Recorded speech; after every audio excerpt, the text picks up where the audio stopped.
Escuchar la palabra de Dios en esta tarde del Viernes Santo, narrándonos la tragedia del Calvario. Mejor sería guardar silencio y con el corazón agradecido adorar al Divino Redentor. Pero es necesario, es obligación del celebrante aplicar esa palabra eterna a los que estamos viviendo esta ceremonia. Y es que la liturgia no es simplemente un recuerdo. La liturgia es actualización. Aquí en la catedral, esta tarde de marzo de 1978, Cristo nos está ofreciendo la fuente inagotable de su redención a los que hemos venido con fe, con esperanza, a contemplar este misterio de la redención. Es como si en este momento lo que se acaba de leer estuviera pasando aquí ante nuestros ojos y fuéramos nosotros los que nos estamos salpicando con esa sangre que se derrama en el Calvario. Las tres preciosas lecturas nos dan la medida, sin medida, de este gesto de amor que se llama la redención. La primera lectura nos presenta el abatimiento de Cristo hasta la profundidad de una humillación que no tiene nombre. La segunda lectura, carta a los Hebreos, exalta a ese personaje humillado en la cruz hasta las alturas del cielo, hecho pontífice supremo de nuestra salvación. Y el precioso relato de la pasión que los jóvenes seminaristas acaban de hacer, nos dice cómo sucedió todo esto, la humillación y la exaltación. La ceremonia del Viernes Santo, que sustancialmente dentro de unos minutos pues consistirá en la adoración de la cruz, no es una ceremonia triste, es una ceremonia que canta el triunfo de la cruz. Es un canto triunfal a la bandera más gloriosa que se ha extendido en la historia, la Santa Cruz. La cruz significa la humillación de Cristo, pero también significa la exaltación del Hijo de Dios, Redentor de los hombres. Por eso, si se han fijado, con esa finura que la fe tiene al escuchar el relato de la pasión, escrito por aquella pluma mística de San Juan el Evangelista, se descubre que todo parece un canto de triunfo. Hasta en las horas más humillantes que allí relata, Juan tiene una perspectiva de cielo, de triunfo, y la proyecta sobre esa sangre y sobre ese dolor que él va narrando, pero con una visión celestial. El Cordero silencioso que se humilla es el Hijo de Dios que será, y ya está desde esta misma tarde, exaltado. Por eso, hermanos, el primer pensamiento de hoy tenía que ser este del profeta Isaías. El siervo de Dios, como un cordero llevado al matadero, cargó sobre sus espaldas las iniquidades de todos los hombres. Y lo vimos, y no parecía cara de hombre, era horroroso. Se volvía el rostro al mirarlo, daba asco, daba miedo. Un matado como no ha habido otro matado, un torturado que ha superado todas las torturas, una humillación hasta el abismo. El profeta Isaías, por inspiración de Dios, nos anticipa 7 siglos antes lo que está sucediendo esta tarde, la humillación del Cordero. Son palabras inigualables. Por eso decía que más que hablar, es necesario amar, meditar, mirar, así es necesario hasta con repugnancia el rostro como ha quedado de Cristo, como un gusano que se revuelca en el polvo de la tierra, entre salivazos y sangre, entre dolores inauditos, verdaderamente un desecho de la humanidad. No se puede describir, hermanos. Es necesario que cada uno este Viernes Santo vea con los ojos del alma esa víctima, como la han dejado nuestros pecados, porque Cristo no padece por culpa suya. Cristo se ha hecho responsable de los pecados de todos nosotros. El que quiera medir la gravedad de sus pecados, mire a Cristo crucificado y diga con lógica: así lo he dejado yo lo he matado. Por limpiarme de mis suciedades, Él se hizo sucio. Por limpiarme de mis abominaciones, Él se ha hecho abominable.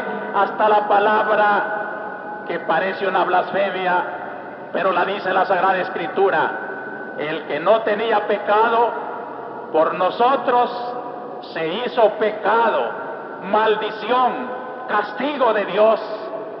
Eso es Cristo, el pararrayos de la humanidad. Allí descargaron todos los rayos de la ira divina para librarnos a nosotros, que éramos los que teníamos que sucumbir, porque hemos puesto la causa de la maldición cada vez que hemos cometido un pecado. Da lástima, hermanos, que en la Semana Santa los cristianos no lloremos con profundo dolor el haber sido la causa del sufrimiento de Cristo, y que en vez de purificarnos y de convertirnos, hagamos de la Semana Santa como una cita para el pecado, como que si no fuera suficiente ya lo que hemos cargado sobre las espaldas humildes del Redentor, seguimos cargando y pecando y ofendiendo más y más al Señor. Pero aquí en la profundidad de esta humillación, mientras miramos a Cristo clavado en la cruz, nos invita la Sagrada Palabra a descifrar un misterio de actualidad. Si Cristo es el representante de todo el pueblo, en sus dolores, en su humillación, en sus miembros acribillados con unos clavos en una cruz, tenemos que descubrir el sufrimiento de nuestro pueblo. Es nuestro pueblo torturado, es nuestro pueblo crucificado, escupido, humillado, al que representa a Jesucristo nuestro Señor, para darle a nuestra situación tan difícil un sentido de redención.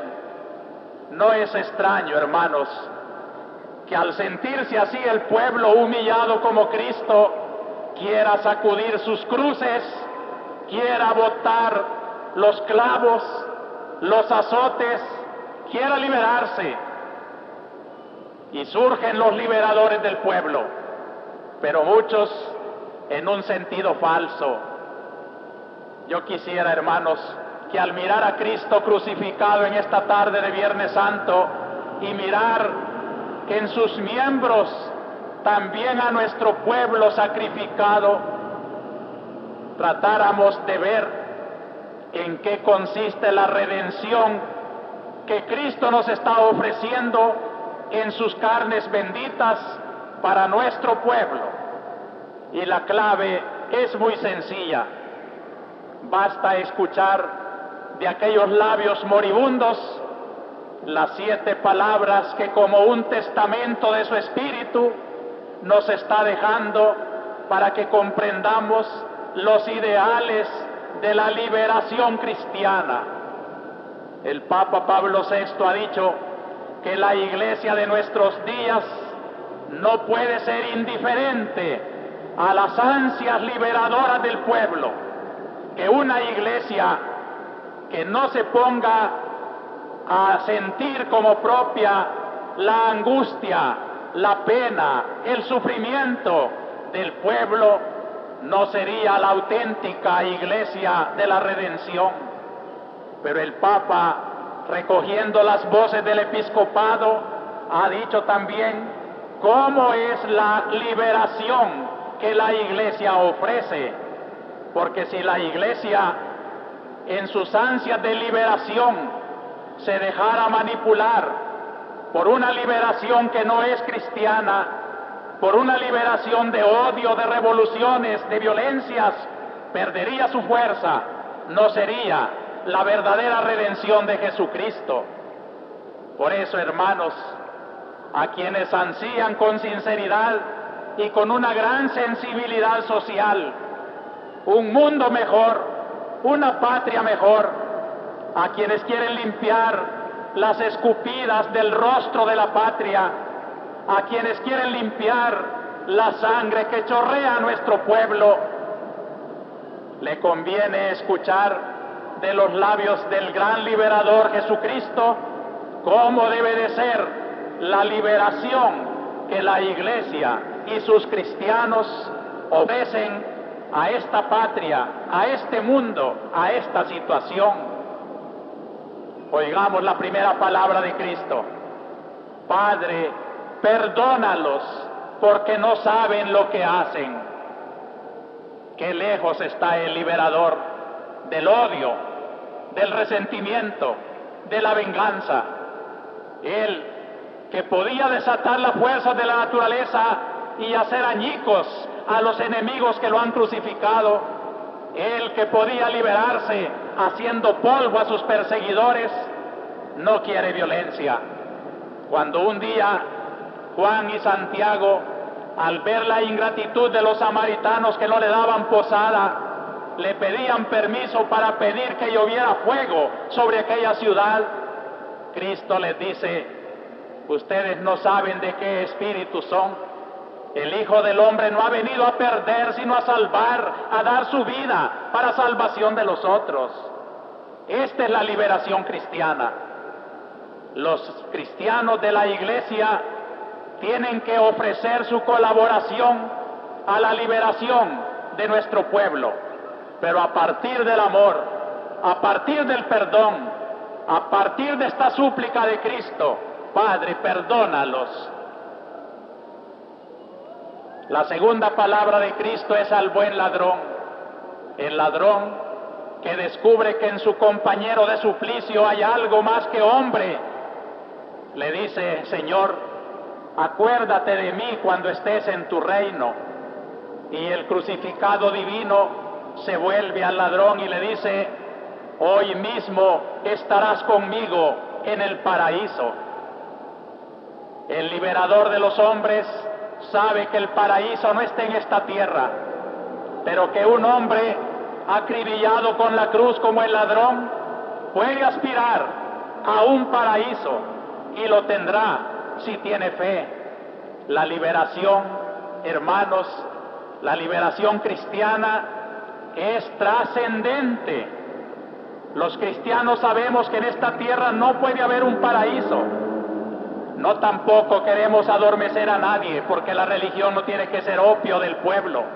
La religión no es conformismo, la religión no es pereza, sino que le dice a los cristianos: desarróllense, promuévanse, supérense, pero con la esperanza de un paraíso que solo existe más allá de la historia. Tampoco condescendemos con una liberación que solamente esté esperando el cielo y que se conforme aquí en la tierra con la esclavitud. De ninguna manera. Los cristianos sabemos que el paraíso tiene que reflejarse también en esta tierra, y que los que aquí trabajan por la implantación de un reino del cielo en las relaciones de los hombres más humanas, menos opresivas, menos deprimentes, más iguales, donde nos sintamos todos hermanos, es necesario que refleje aquel cielo en esta tierra para que los peregrinos de la tierra seamos felices en esta tierra y también en la eternidad. La palabra de Cristo viene enseguida en un diálogo amoroso con su Santísima Madre y con el discípulo amado. Ahí tienes a tu madre, ahí tienes a tu hijo. La liberación de Cristo, hermanos, es ternura, es amor, es la presencia de una madre bondadosa, María. Y María es el modelo de quienes colaboran con Cristo para la liberación de la tierra y la adquisición del cielo. María, que en su cántico de acción de gracias proclama la grandeza de Dios y también proclama que Dios desecha el orgullo de los poderosos y enaltece a los humildes, nos enseña que el camino de la liberación verdadera, de la redención cristiana, es el camino de la humildad, el camino del amor, el camino de una entrega como la de María, que será también para amarnos y encontrar en ella el camino blanco que nos lleva a Jesús. Después Cristo, nuestro Señor, sintiendo lo que sentían los crucificados, la fiebre, la sed, el desangramiento, grita con el ansia de sus fauces resecas como una teja de verano: tengo sed. La liberación de Cristo no rehúye las angustias fisiológicas del hombre. Siente el hambre de los que no tienen lo suficiente para comer, la angustia de quienes no ganan lo suficiente, la sed de Cristo, hermanos, es la señal de que también se preocupa y siente la angustia temporal de los que peregrinamos en la tierra. Y también la redención de Cristo tiene que ver en el bienestar de la garganta, del estómago, del cuerpo humano, de la vivienda, del alfabetismo, de todas esas necesidades que hacen de la tierra el camino hacia Dios, la promoción humana. La sed de Cristo era una sed auténtica. Los místicos han querido trasladarla a una sed misteriosa de almas. Puede ser, pero ante todo era sed de verdad, sed de agua. Quería agua y no había para sus fauces, a quienes le dieron hiel y vinagre. Después Cristo la angustia del Espíritu la manifiesta en ese grito misterioso de quien siente la soledad en el dolor: Dios mío, ¿por qué me has desamparado? Queridos hermanos, cuando llega la hora de la prueba, cuando llega la hora en que hasta la fe parece oscurecerse, cuando se eclipsa la esperanza, cuando el pueblo parece que queda sin horizontes, no olvidemos esta tarde del Viernes Santo. También él sintió la angustia, el misterio del abandono hasta de Dios. Se sintió casi sin el amor del Padre, sin esperanza su vida. Qué extraño, hermanos, que en las horas de angustia, de torturas, de prisiones injustas, de situaciones que no tienen explicación, nos volvamos al Padre con la confianza de un hijo para decirle: Dios mío, ¿por qué me has abandonado? Pero con la seguridad de que Dios solamente está sometiendo a prueba la voluntad en la obediencia y en el amor para sacar a flote esa angustia del hombre. Y Cristo ve que todo se ha cumplido y dice esa voz que parece una voz de creación: todo se ha cumplido. Qué hermosa es la vida del hombre cuando retorna a la hora de la muerte a la casa del Padre y le puede decir: todos los detalles de mi vida han sido reflejo de tu voluntad divina. Qué triste, en cambio, tiene que ser la presencia de un réprobo ante Dios, la presencia de un rebelde que le debe decir a Dios: Señor, no obedecí tus leyes. Creí que era libre y que la libertad consistía en sacudir tus mandamientos. Quise buscar los caminos de la felicidad, no por tus leyes, sino por mis caprichos, por mis pasiones, por mis vicios. Qué hermosa la vida, hermanos, cuando a pesar de las pruebas sabemos que toda va siendo calcada en la voluntad del Señor. Procuremos que esta tarde el mensaje de Cristo muriendo en la cruz se refleje en nuestra vida entregada a su voluntad santísima. Y así fue como la última palabra que brota del Señor es la entrega confiada de la vida y de la muerte en los brazos del Señor. Ahora ya aflora otra vez a los labios de Cristo la confianza filial. Padre, en tus manos encomiendo mi espíritu. Que a la hora de nuestra muerte sintamos que la presencia del Padre recoge nuestra vida, nuestro espíritu, y trasciende con la satisfacción de haber dejado en la tierra una lucha inspirada en el amor y en la fe y en la esperanza. No sangre, no violencia. Qué triste será dejar, hermanos, en la huella de la vida torturados, desaparecidos, matados, terrorismo, incendios, crímenes. ¿Qué cuenta tendrán que dar a Dios esas manos manchadas de sangre que empuñaron látigos y dieron puntapiés a sus hermanos?